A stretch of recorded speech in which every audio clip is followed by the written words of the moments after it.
सगळे नमस्कार आणि येवकार. पुरा एक गोंयांत जे फामाद जो चैत्र उत्सव आणि त्या उत्सवाची सांगता वीरभद्र जो आमचे विधी नृत्य आसा त्यो आमच्या विठ्ठलापूर साखळे हांगा फाटलीं 20 वर्सां चालू आसा.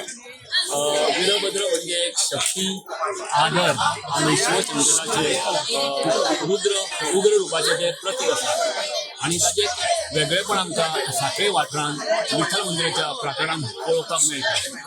दक्ष प्रजापती रायान जो यत्न केलो त्या वेळार सतीक जो अपमान जालो आणि त्या अपमानांतल्यान तिणें अग्निदहन केलें आणि तेन्ना शिवशंकराक इतको राग मारलो ताणें आपली जटा जमीन आपटली. ताच्या उपरांत जो निर्माण जालो तो जे शिवशंकराचे रुद्र रूप वीरभद्र ताणें येवन दक्ष प्रजापती जी आपली आवय आपली सती ती गेली आणि ताका लागून तो सगळो तो यज्ञाचो तो विध्वंस करता आणि मागीर तो शांत जाता.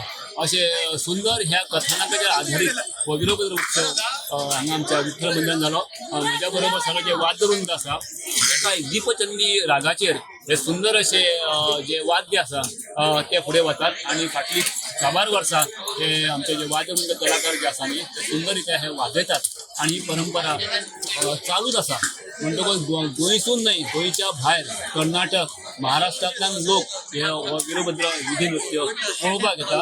की हेका एक पदन्यास वेगळो आसा, हाजे उग्र रूप आसा ताका लागून एक तरेचो वेगळो आमकां वेगळेपण हांगा पळोवंक मेळटा.